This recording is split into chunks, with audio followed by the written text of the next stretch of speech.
Welcome back to the Elle-Sera podcast. And today, this is a lady that needs no introduction in Liverpool. It is Amanda Harrington. Thanks for joining us. Thank you for having me. My dad always says, you can't just call Amanda. It has to be Amanda Harrington. I don't think anyone calls me Amanda. No. Even in the phones, my own friends that I've had for like 20 years, I'm like Amanda Harrington. I know. Full title. Full title all the time. Always has been. But that is because you've worked really hard on your brand, your personal brand. Yeah. I first came across you when I was about 19 years old. I was like this absolute geek in uni, an absolute pisshead, like overweight. Who isn't in uni? Oh, honest to God, if you ever saw pictures of me in uni, I am worlds apart from what I am today. Yeah. And I lived on Concert Square in Liverpool above what's it called? It's Weatherspoons, right? Oh, so wow. we had the balcony that looked out onto Modo, proper party pad. And I remember waking up one morning and outside the apartments was these massive pictures of this absolutely beautiful blonde model. I'll never forget the picture. You had like no top on, just these knickers, your hair covering your boobs and like a furry hat on. That was the 2016 cover of my calendar. Yeah. And I was like, oh my God. I was so intimidated by this picture because I was like this big fat student. It was plastered all over Liverpool. It was. And I used to see it. Everyone was like, this is Where does she come from? Yeah, who is this girl? And I was like, God, that is like the archetypal Scouse girl. And that was before like anyone had any Botox, anyone had any lips done. My lips were like that on it. But at the time, it was one of my favourite pictures ever. But I look back and I'm like, wow. So, how did that come about? How did that come about? It was actually, do you remember Will Rogers? Yeah. He's a DJ. He was a DJ and a promoter at the time. And what happened was my friends sent me pictures into the lads mags, and it was like I won a competition, 2 competitions at the same time in Nuts and Zoo. And then I ended up like winning them both. And then the next thing you know, I got an agent, Dave Reed it was. He was looking after like Katie Price at the time and all the big models. And then they were doing all big polls to try and get me to like do the lads mags and do topless and all that. And I was just like, no way am I doing topless. But I only ever done like underwear and bikini. And then Will come to me and was like I can get you out there and make you famous overnight. And I was just like, okay then, let's do it. So I'd done a calendar with Alan Strutt. He was like a massive glamour photographer at the time. It was all bikini. And then he was just like, wait till you wake up in the morning. And the next thing, he literally had a team of like 30 people out that right the way through the night and plastered the cover of that calendar all over the whole city. Everyone was ringing me like, oh my God. It was on every post box, every like the electricity box, it was everywhere. And I was like, oh my God. And then that was that. I know, so that when he done that, that's when we got the call from Dave Reed. And then I got with Dave Reed, then my management. And then I was with him for about a year. And then I ended up with Samantha Bond. And it was just literally overnight. And he done like a PR stunt thing with do you remember Abby Titmus? Yeah. And he done like, he didn't tell me. And he done this PR stunt where he said she was doing a PA. Do you remember that bar Mood? It was like 3 stories. Yeah. That was Concert Square as well, I think. He said that he told her it was her PA. And then inside he'd plastered posters of me everywhere and it was like my calendar signing. Right. So he told me that it was my calendar signing. And she thought it was her PA. And when we've gone in, it was like a joint thing. So she wasn't happy. And when she was on the stage, he pushed me onto the stage. And her like top caught onto my top. And all the paparazzi were there. And the next thing you know, it was all over the papers the next day. You can have a lot of fun with a headline about tits as well. Yeah, it was something along them lines with tits. And then I was on the front page of the Daily Star then the next day. And it was like, they were saying I was the next Katie Price and all that. And I was like, no, I'm not, because I'm not going topless. But that was like, that sort of, he knew what he was doing to try and like get me out there. Yeah. And then the rest is history. That was it. Yeah.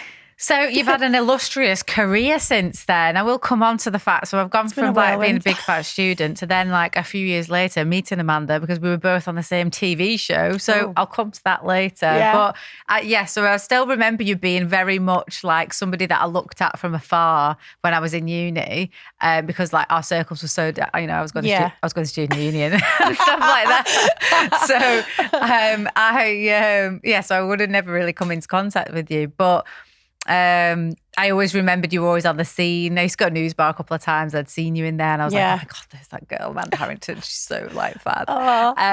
Just glammed up to the nines. But all the Liverpool girls were glammed up to the nines. That was the norm. And I just used to love those days because you'd go to like bar hopping, then a nightclub. So good back then. It was so good. So now it's just not like that at all. I don't know whether it's because that we're older now though. Do you know what I mean? But where do they go? There's no clubs anymore. No, my daughter said that. She said no one like goes out her age. So. No, they go for meals. For food. It's like dine, drink, dance kind of vibes, isn't it? And then I think like now and again there's a big night on and people all, like everyone goes out then. But other than that, like it's not like it used to be. It's not nothing.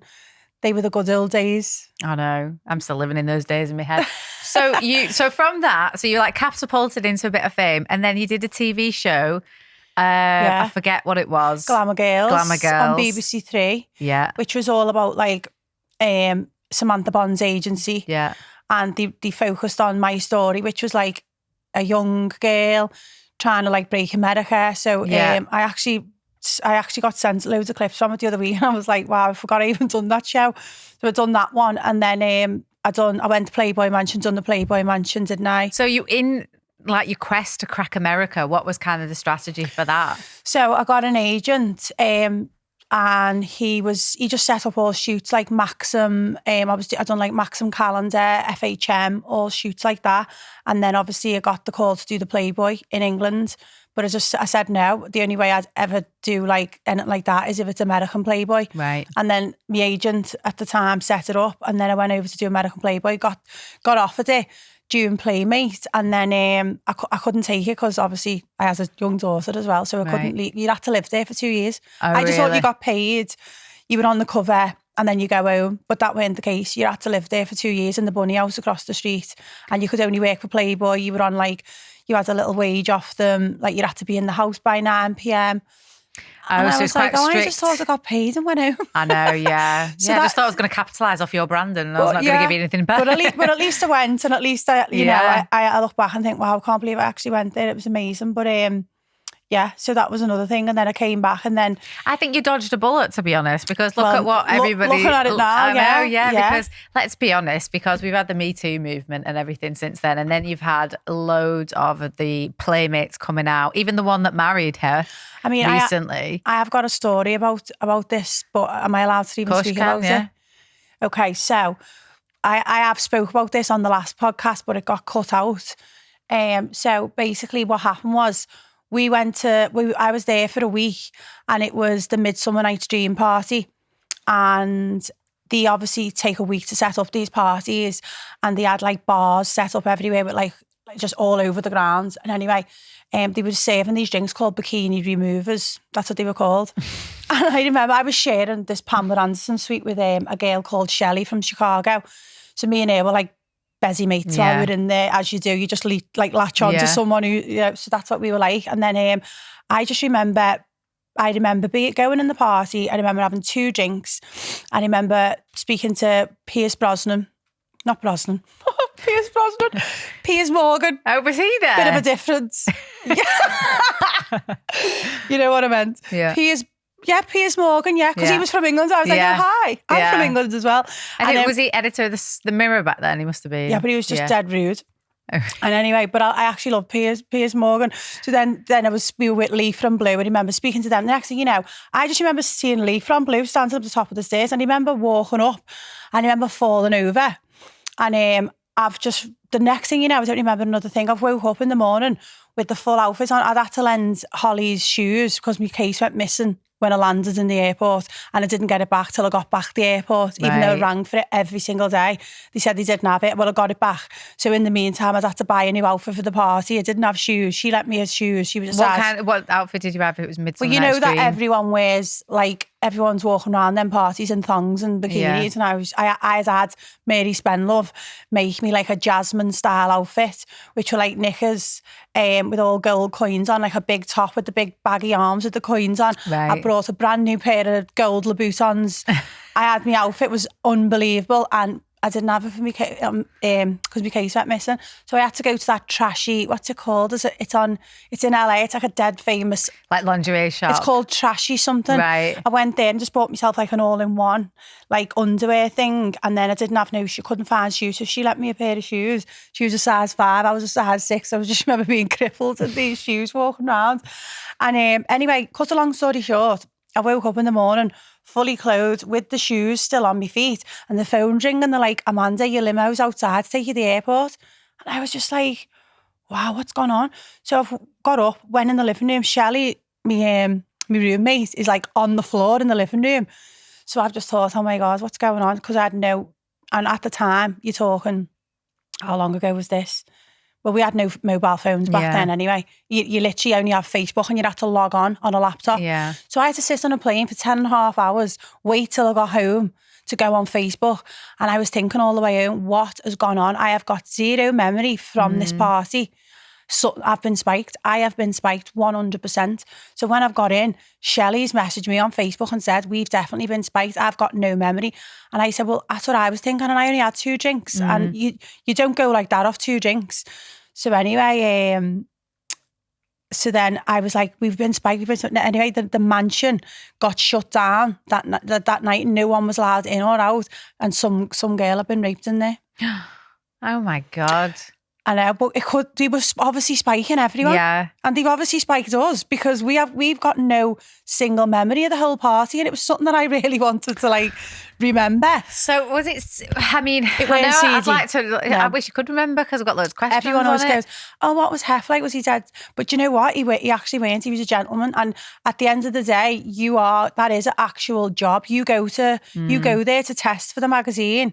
And he had 3 girlfriends at the time anyway. Like, surely he didn't want any more. No, but I wouldn't go near him anyway. But he wasn't he just wasn't like that. People think he's all seedy and pervy, but he actually weren't. He was just dead polite. But he did take us all up to his bedroom and made us watch a video on his telly. What kind of video? Which when I look back, I think, was that a bit weird? Yeah. I mean, what kind of video was it? A girl from Liverpool who was obsessed with Playboy. She was only dead young and she had Playboy covers plastered all over her walls. And because I was from Liverpool, he was like, oh, I've got something to show you. But this all got filmed. This is on the show. Yeah. This is on one of the episodes of Girls of the Playboy Mansion. So it shows us all sitting on his bed watching this video. But when you look back, I mean, if that was now, everyone would be like, I mean, I've heard some absolutely gross stories about like the girls of the Playboy, the girls who were in the Playboy Mansion. They've all come out now and spoken. Yeah, exactly. Yeah. And everyone's like, okay, well, why did you marry him then? Like, you knew what you're getting. You almost got to say you knew what you're getting into because now they're coming out saying, I was made to do this, made to do that. I do get there was absolutely coercive control. But there was also a choice of, well, you made that choice. You were like, no, this is not for me. Yeah. You know, I can't imagine you living there, having to be Hef's girlfriend, like kissing him, whatever, dealing with that old man. And then imagine what the Liverpool lads, some of the lads that you know. Oh, God, no, like, I wouldn't dream. You would never dream. Rose off. Yeah. Rose off in a second. Yeah, exactly. No, I would, but I don't think, no, but don't forget, he has... one playmate a month, so he used to test like I think it was 5 to 10 girls from all over the world, and then they choose one for the January playmate, the February one, the March. So at the end of the day, he'd have 12.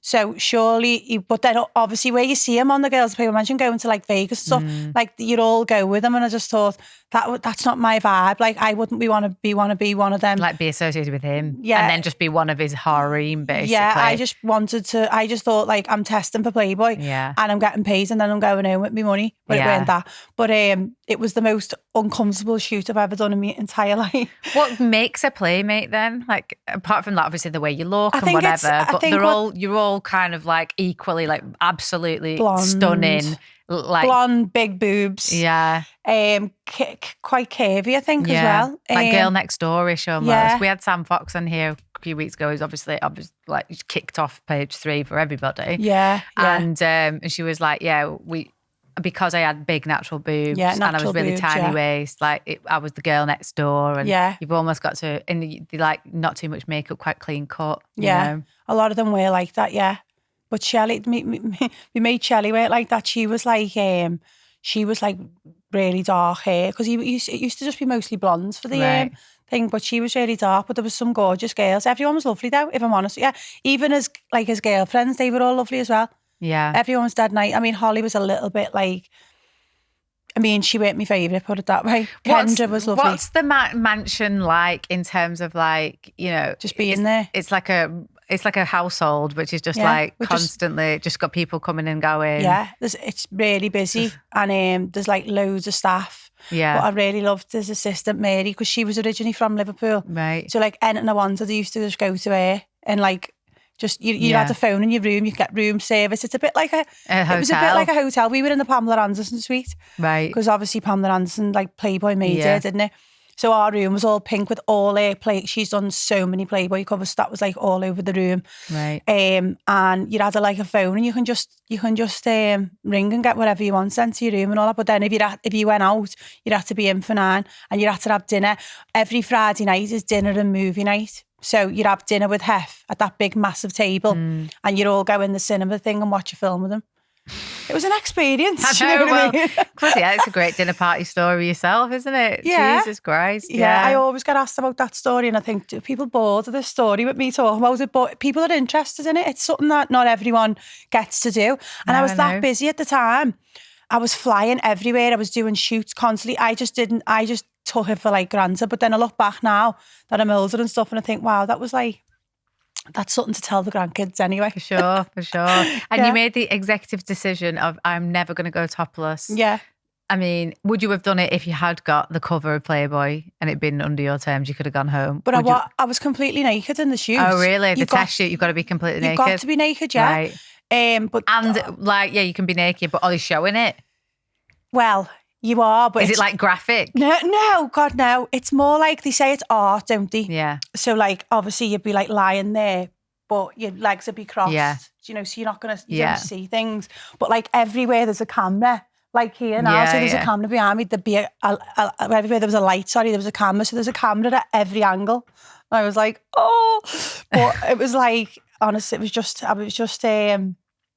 something that I'd never done before, but it wasn't, there was nothing seedy about it. And to be honest, when I seen the pictures, I was like, wow, I love them. But it was one of them things that I'd done it, and then I thought that it was, obviously I got offered it, but then I didn't have a clue that that's what you had to do. You had to stay there and stuff. So just something that I couldn't do. Well, it's made a great story. You trying to crack America on the show. So it was a great bit of content, and it was great, great experience, I would imagine. Yeah, and I've done the show covered, the Glamour Girls covered the whole story in America and stuff like that. So nice for you to watch back that as well. Sort of like set the path for the reason then the producers come to me and ask me to be on Housewives. Yeah. So Housewives, let's bring it up. So let's fast forward about 10 years. Yeah. I think it was about 10 years. 2011.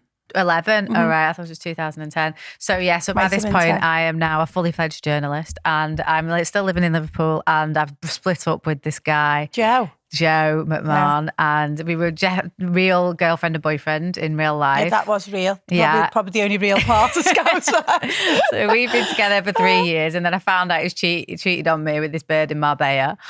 And this is a funny story, actually. So, well, it wasn't. It was horrendous. So at the time, basically, this is what happened. So he cheated on me. I found out, and then the husband of the girl who he cheated on me with was messaging me and sent me all the emails that he'd been sending to her. Why were they emailing each other? Oh, tell me about it, before WhatsApp. Was there no mobile phone still?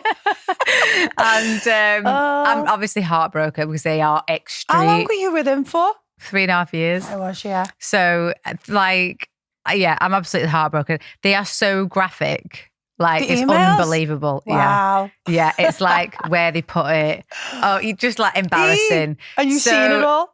I sent them to my dad, right? Why would you do that? Because my dad wanted to give him a dressing down.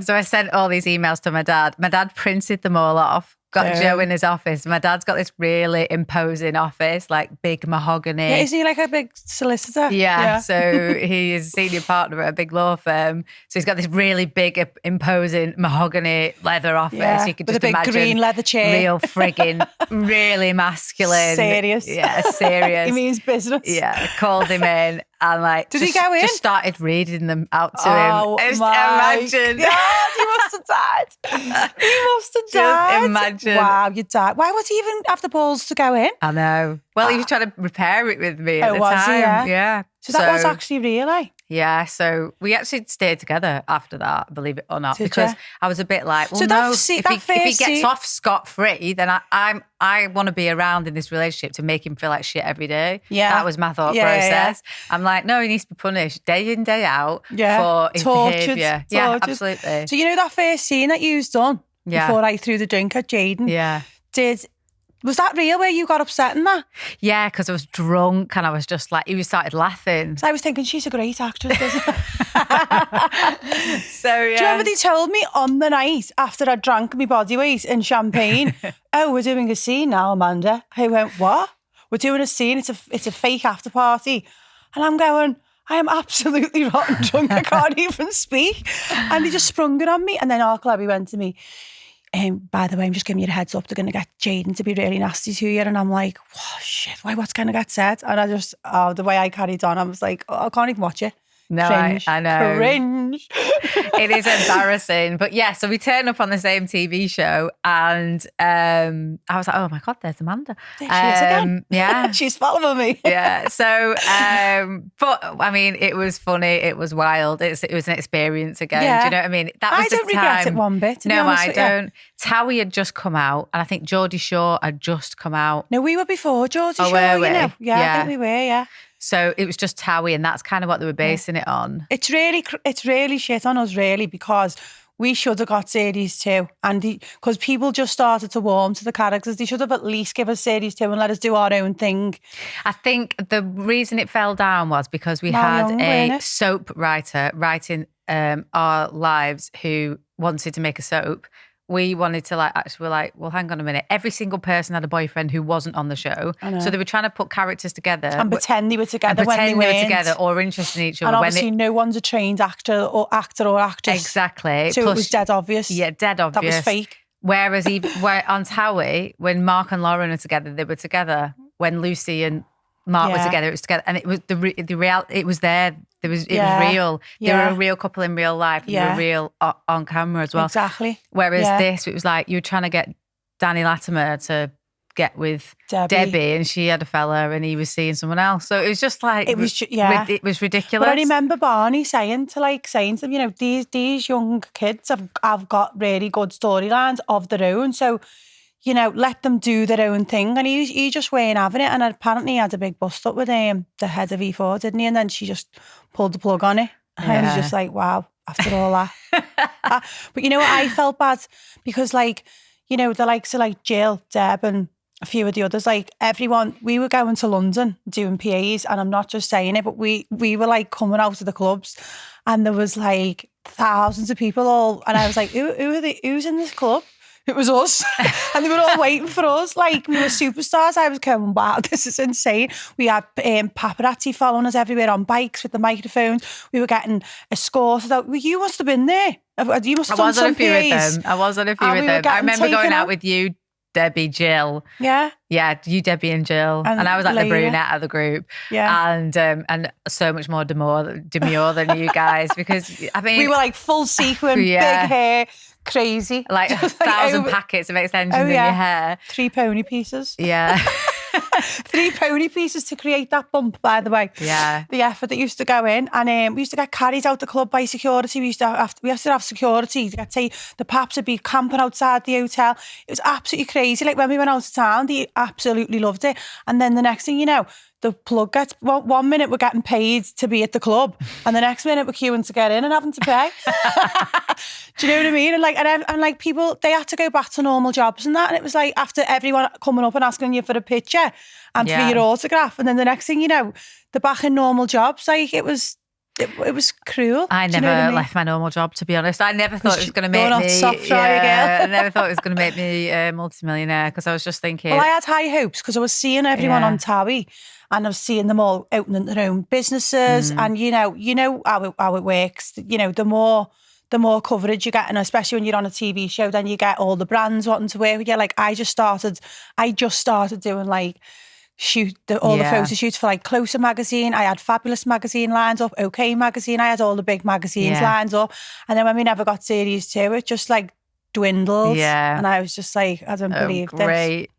No, I know. I completely agree. It was like we were just there. Do you know, like we were on the cuff of it and then got taken away. But it is what it wasn't meant to be. But I just feel it was the downfall in the way that it was written. And me personally, I feel like there were some times which was really searingly honest. Like, again, the me and Joe situation was completely honest. Yeah. And then the Layla situation as well, that was completely honest. Because, what with Joe? Yeah, they were having like an on-off relationship, and I think they brought that into a little bit. Yeah, but I think if she could go back, she wouldn't have woke up on that blow-up bed. Oh my God, she wouldn't have had that. How embarrassing. Layla's first scene, she wakes up on a blow-up. I've kicked this guy out of my house, and he's now living on his friend's floor, and Layla is, she just a booty call. Obviously, it was them who made her do that. Do you know what I mean? She wouldn't have. I mean, I just would never have agreed to that. I wouldn't have, like... I didn't even agree to the beginning part, with the iron and the feather dust. I was like, that's not me. Oh, yeah, because you weren't on the lineup, were you? Is that why? Yeah. See, there was one time when I just went, absolutely not, that's not happening. It was like someone was having a party. I think it was Sam. Right. Remember Sam, the girl on it, Layla's mate? She was on it, and I've walked, and Jaden was in there, and obviously they wanted it to look like me and Jaden hated each other's guts, even though we never. And so that was fake. Yeah. That was my fake relationship, because I was like, I'm not having a relationship on this show, and I'm not dating on the show either. So I think my relationship was like the arch enemy thing with Jaden, and he's answered the door, like, what do you want? And I've like gone move. And as I've walked into this party, it's absolutely chocker. And the music stopped, and this Sam's gone, look what the cat's dragged in. And I went, hang on a minute. I went, stop filming, because that's not happening. I said, never in a million years would I walk into a party and someone says, look what the cat's dragged in, the music stops. I said, do you think I am going to allow that? It's not happening. I said, and so I rang Michael Massey and went, oh, who was it? Was it Michael Massey? Yeah. And I said, I'll walk off this show. I said, do not think you're making a show of me and I'm going to walk to a party and get treated and spoken about like that. It's not happening. I said, I'll walk away now and I won't be on the show. He went, okay, we'll cut the scene. I said, yeah, you do that. I said, don't take the piss. Do you know what I mean? I'm all right about certain things, but don't try and make me look like that. Yeah, because you just wouldn't react like that. That would never happen, and I'd never allow it to happen. So I'm not just going to do it so you can... Yeah. They were just making a show of us. Yeah. No, it was like, yeah. But as I say, the abuse that we got, like, and the I didn't really get any. Oh, Layla got a lot. Someone went to, I think he did time because he was like racially abusive to her on Twitter. I'm pretty sure he got a sentence. I got hell. But we only had Twitter at the time. Yeah. And I remember it aired that night, and I sat in my mate and I was in utter shock. The amount of abuse I was getting, I couldn't believe it. And they were going, we're going to petrol bomb your house. We know what school your daughter goes to. I was scared. I had to leave my door because I was thinking, 'cause that's the first time I've really like experienced, all these keyboard warriors.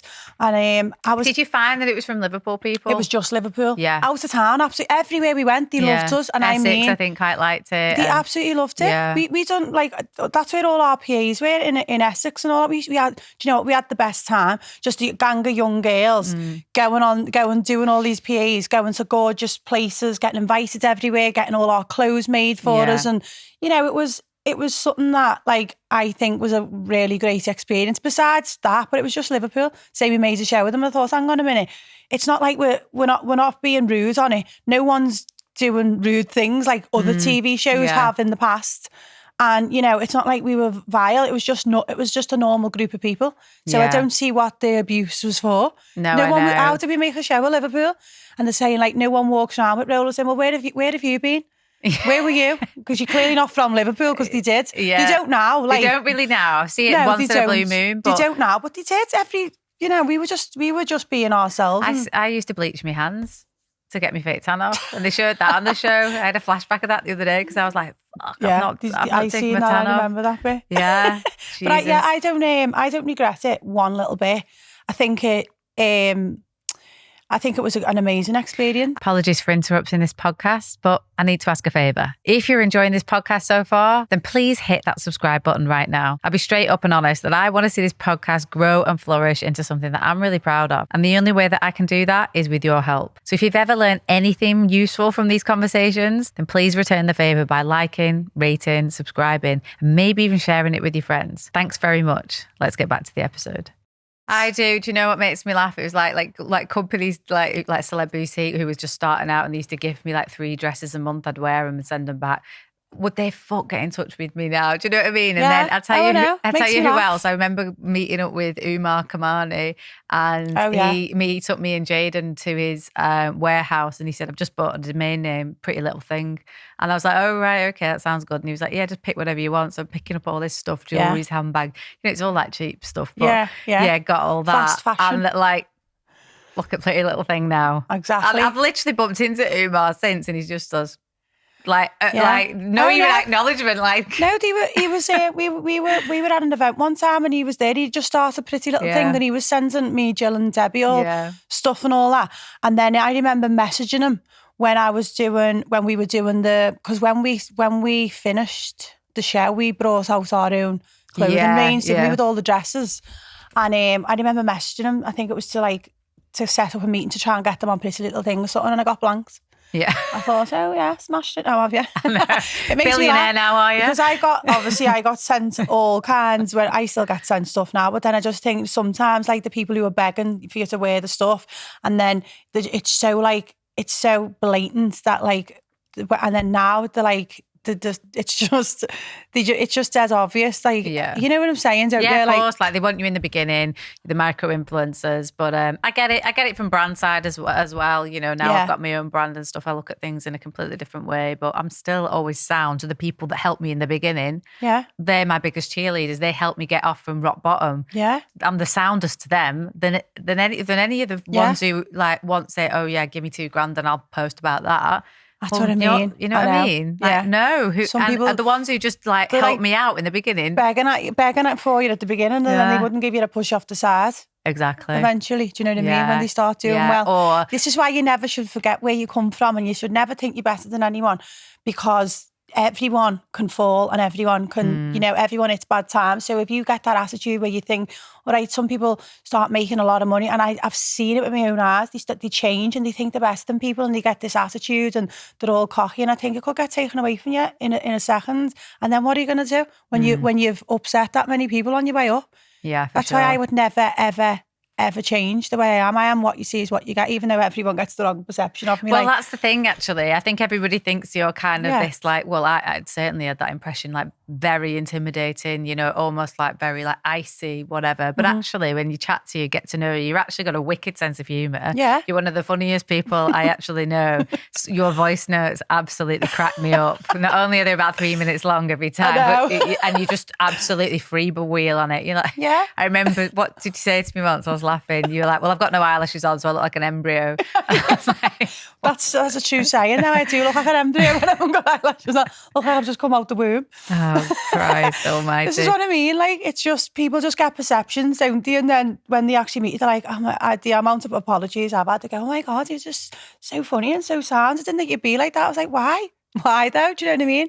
Spend 10 minutes with me and you'll see that I'm just like you, just like everyone else. You know what I mean? Just for sure. Well, you're ultra glamorous, which is maybe not like the rest of everybody. I've actually jazzed up for you today. I put lashes on and I've actually put the effort a nice jacket on. Usually I look like a bag of shit on it. but yeah, I've actually jazzed up for you today. Thank you. So on the way in... I've just been to the funeral, but I haven't. There's a reason you look like you've dressed for a funeral, apparently. So you've just had a bit of surgery, haven't you? Yeah, and the sun's cracking the flags outside and I'm head to toe black. I have, yeah. I actually have. And, well, actually, it wasn't a bit of surgery. It's actually quite big surgery. I've had major surgery. So basically, I'd had my implants for 20 years. And I knew that, you know, they have a 10-year shelf life. Started getting a bit of like pain in the top one. I had a scan and all that. Everything was fine, but I thought it's time to get them changed. So I was planning to get the boobs done, just the boobs. But then obviously I had like an overlap on me C-section scar, right, which is like 23 years old. And I also had, like, you know, I needed muscle repair right, where my okay. ribs stuck out. Yeah. But I actually thought that was just the way my body was. So I didn't, in my Was mind, that from pregnancy? Yeah. Yeah, right, But I okay. didn't know that. I just thought that was my body and my ribs stuck out.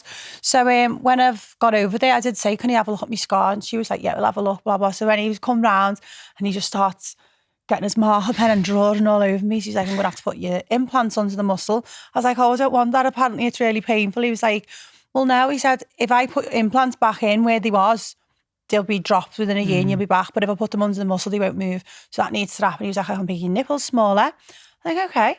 And then he was like, and I want to do a full tummy tuck because, yeah, he said, if I can do a mini one, he said, but I won't be able to fix all these muscles. He turned me to the side and he was like, see your muscle where your ribs stick out. He said, that's because they never repaired your muscles after your C-section. Right. And I was like, oh, is that what that is? He was like, yeah, so I wanted to make a tunnel and sew all your internal muscles up.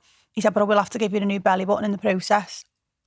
So then, and then he was like, and I'll be able to get rid of the overlap, blah, blah, blah. He said, so have a think. He said, and I just want to take a little bit of fat out your back. He said, because you've got a bit of a hip dip, which is, I didn't even realise he had, but he showed me. I've got a huge hip dip. Have you? Yeah. I never even realised I had one. Yeah. And on the side, it's like genetic, what was really. That? So if you imagine your back and then you've got your ass crack there. So like on the side of your hips where people come out, right, mine go in. And again, it's just where it's like your bone, cartilage, pelvis. Yeah, one, he showed me like one was like that and then one went in. So he went, I just want to take a bit of fat out your back and put it there. So he went, let me know in the morning. You've got like overnight to think about it and all that. So I was like, okay. So I was speaking to all my mates and they were like, oh, do you know what? You're there, you're going to go under, you're never going to get surgery. Because like, I'm not a massive, I've got no pain threshold at all. Oh, so really? For me, like I used to have like 4 temazepam just to get a bit of filler in my lips because I was that scared of like, I hate everything like that. So for me, like that was a massive deal and I've only thought I'm getting my boobs done. Yeah. But everyone was like, do you know what? You're never going to go back. You're getting older now. And that's why I thought I want my boobs done now. I don't want to wait and I don't want to be going under and all that later on. And so everyone's like, just do it. Just get it done and then, deal with it after this. So I thought, you know what? I might as well because I'll be more confident. I haven't worn a bikini for like 8 years. Because it was, you always wear I won't wear a swimsuit yet. So I thought, you know what, I'm just going to do it. So I done it and I was on my own and then I woke up and I was absolutely traumatised. I was like... So you went on your own? That's obviously a big deal because I know because I thought I was only getting boobs. I've had, like anything done, boob job, or I've had my knee done a couple of times or whatever. You still need people to help you because you feel like shit when you come around from a general anaesthetic. You're not quite with it. I know. I couldn't imagine being in another country and so many of my friends have had lipo. One of our friends, you know her quite well as well. She's had loads of it. I know, yeah. Yeah, I know fucking hell. Like, she's like, it's like one of the worst pains you could imagine. Yeah. So I don't know how you did that on your own. I don't, to be honest. Well, I woke up, I had 6 strains on me. So 2 come out my boobs, 2 coming out my front, 2 coming out my back. I had a piss bag. Catheter in. Colostomy bag. And I'm on a drip. Yeah, sorry, that's what I meant. And then I'm on a drip and I'm going, what's it? I haven't been to the toilet in 24 hours. They were like, you've got a bag. I was like, what? I don't even know where I was for the first 3 days. I was just on tramadol.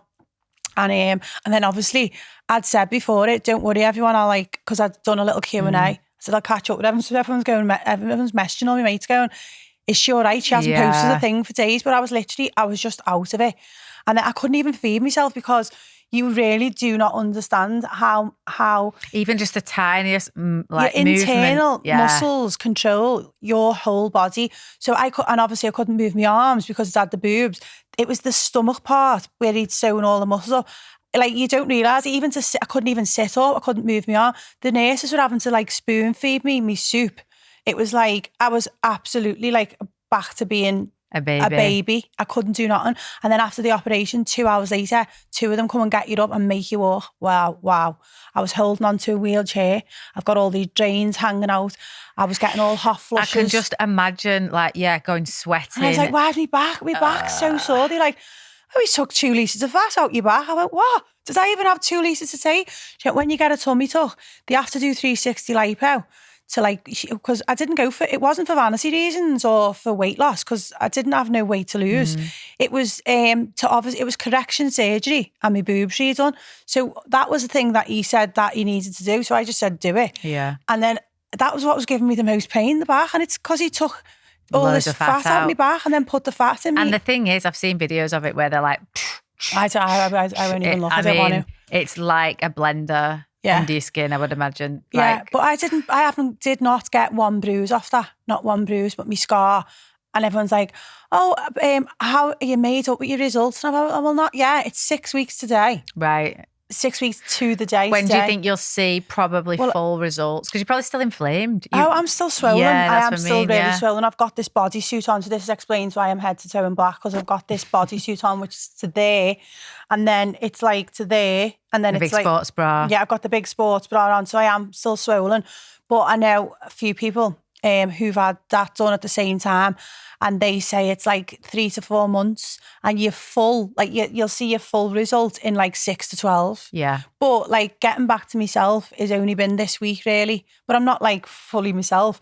I just mean like I've started driving the last week. Right. I've literally not moved out of bed. I've been like an actual slug. Yeah, well, your body's been through major trauma. Yeah, I've been able to go to the bathroom and back again. My mum has been like a godsend, because obviously I flew back here for my mum to look after me, but then I sent her off to Turkey to get her teeth done. So that was only the last week. Right. But the last week, this is where I've had to like get my own showers, wash myself, and I wasn't able to do that. My mum had to wash me because I couldn't lift my arms. Yeah, she's been having to put all my body oil all over me because your skin goes so dry. She's been like doing all my dressings for me. Like I haven't been able to get the garment on over my shoulders because I couldn't move. And I think, why did I do all that at once? Because like, I mean, why? I mean, I know people, have gone through extensive lipo. It is a lot easier just to get it done. But and it is like pain like nobody can imagine apparently. It's like, the tummy tuck. Yeah. I think I never ever thought in my whole life I'd have to get a tummy tuck. Like I was a bikini model. I know. And my stomach was probably the best part about me. But it's just when you have kids in that your body, and my cesarean scar was just like, it was messy. And then I just think that getting everything done at once, it is a massive thing. But I think because I didn't give myself time to actually think about it and process it, I think if I knew before I went there that that's what was happening, I wouldn't have ended up getting that done. Would you ever do it again? Absolutely not. No, I'm traumatised and I think I need counselling. So I'm not. PTSD. Where did you get it done? No, don't get me wrong. Not because of them. No. They were like, Dr. Serkan is the best. Where was he based? He's in Istanbul. Right. Okay. But I know a good few people who've been to him and I've seen the results, and he is amazing. And his nurses all speak English. Yeah. They're all great. I'm not saying I'm traumatised because of them. No. Just me being me with no pain threshold and putting myself through all that at once. But then it's like, if I didn't, I probably would have ended up having to go back and get it fixed. But as I say, boobs are redone now, my stomach's fixed, and that is me done for life. I'll never ever need to do that again. It's a long road, and it's not an overnight like I'm really missing training, and I walk every single day for an hour. I train every day. Well, Monday to Friday. Yeah. You know, I'm playing paddle. I've started paddle lessons. I do boxing. Like I'm missing. You're very active. I'm really active, and I walk every single day, and I'm missing that because I can't even I can just about walk to the bathroom and back again, and then my scar like.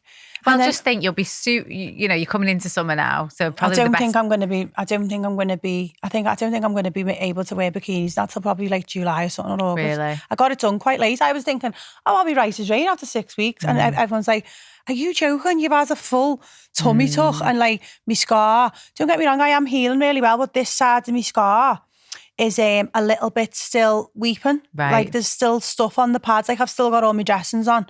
And I'm cleaning myself with, I've got to use that TCP. Yeah. Like it's just what you've got to do. And I'm petrified of infection, and this is still open a little bit. So I just got to take it easy still. Yeah. But I'm going back to Spain on Friday. So I've still got to take it easy. So there. yeah, that was the other thing I was going to ask you. So our famous Liverpool girl, one of the most archetypal Scousers there is. In fact, you to me embody the entire Scouse look, you know, blonde, glamorous. unbelievable clothes, like lashes, brows, like if you could just picture a Scouse girl, it is you. And I think this city owes you a lot of favours, especially some of the dressmakers in this city.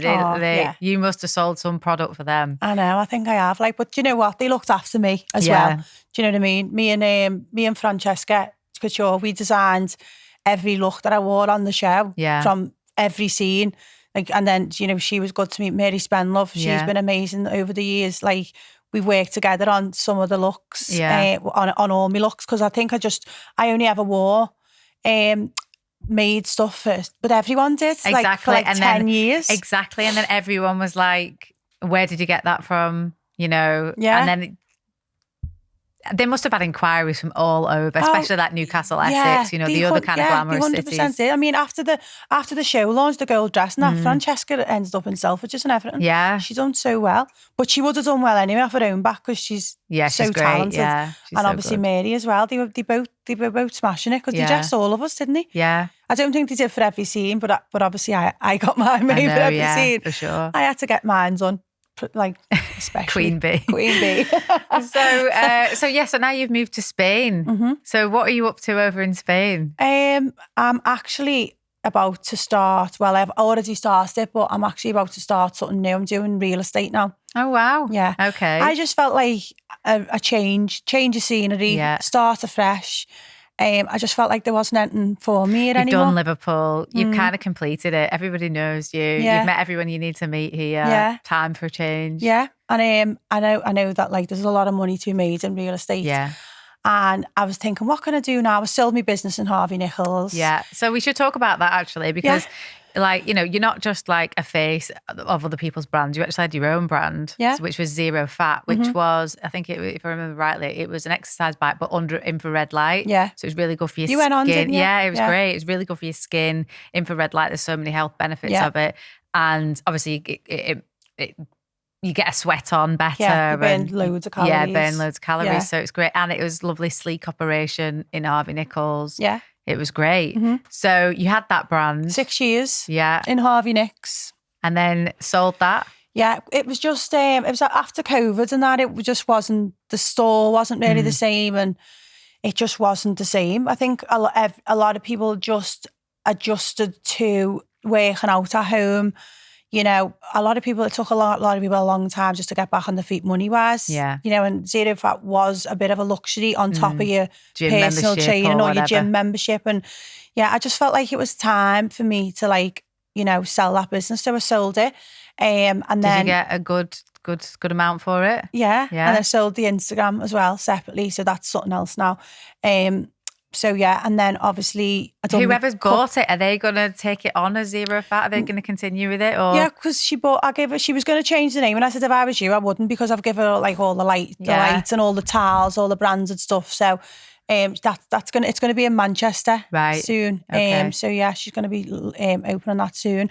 And then obviously I'd done my cookbook, but that was sort of a lockdown project for me, which I'd never in a million years thought that I was doing, obviously thanks to you.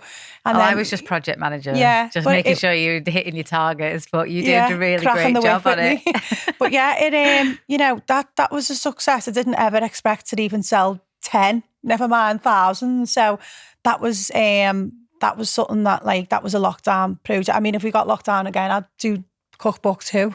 Yeah, for sure. I feel like I cut myself short with that, because I put every bit of knowledge I've ever known into one book, and I should have just done.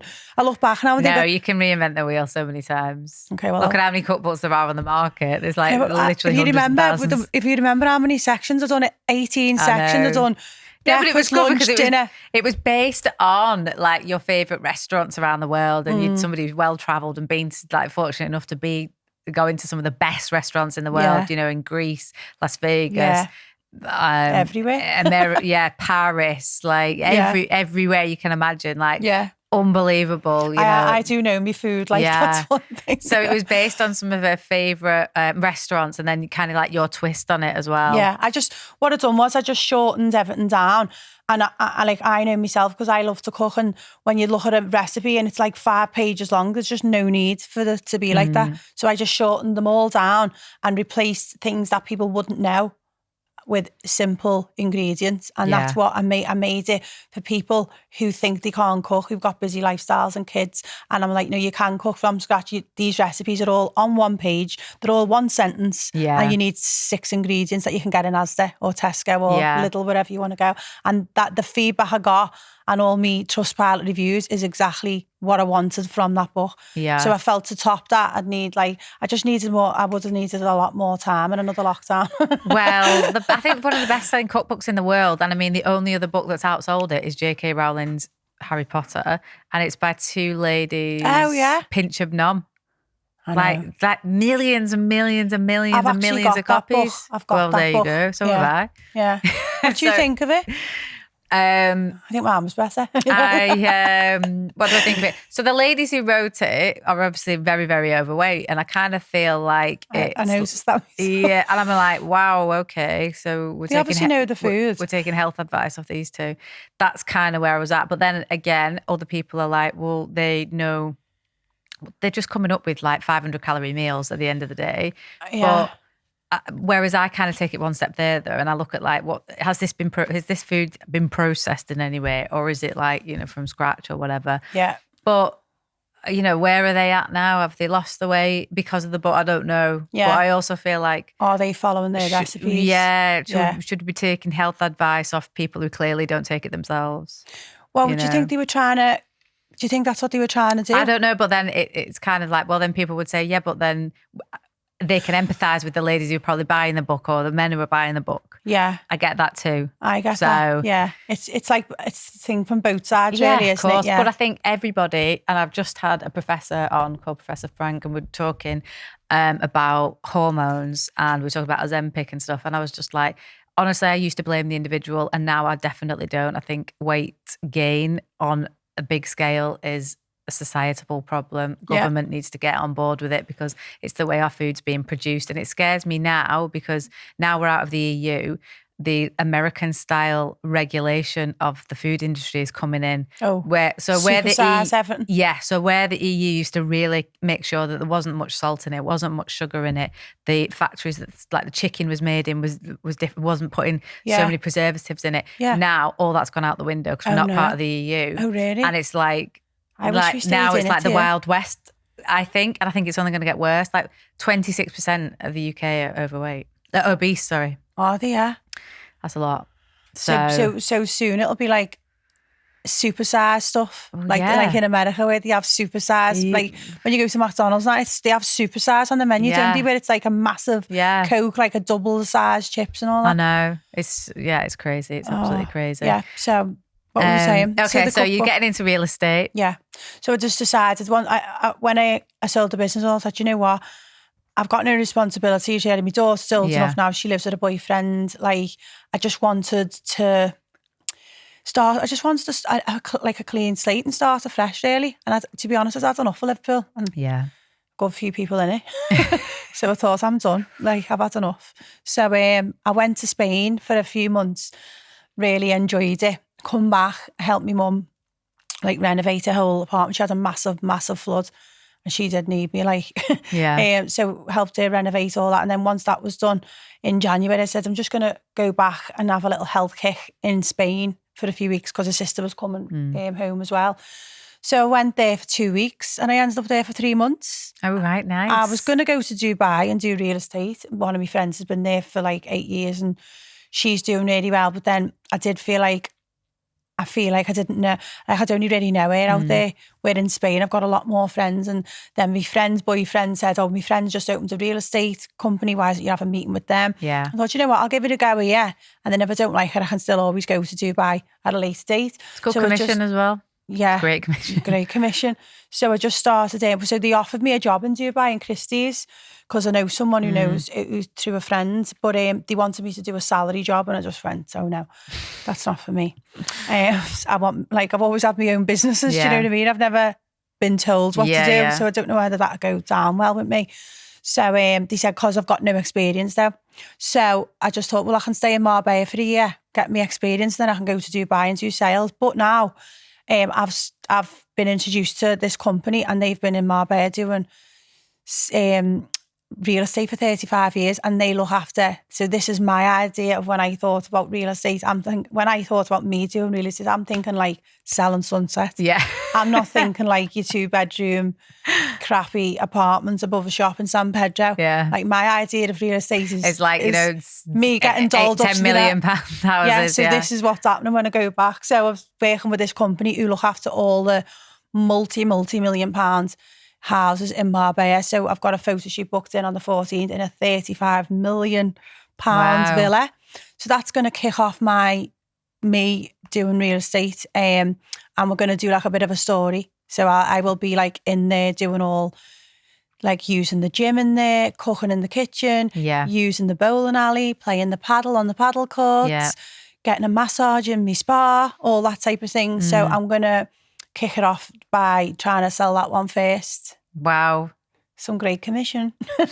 Jesus Christ, I know. Wow. God knows you'd buy that, like, but I know. But yeah, so that's what I'm going back to do. I'm working. I feel like you need to go to Dubai, meet some like rich sheikh or something like that, and then bring him back and say, I've got this great little pad for you in Marbella. It's only 35 million.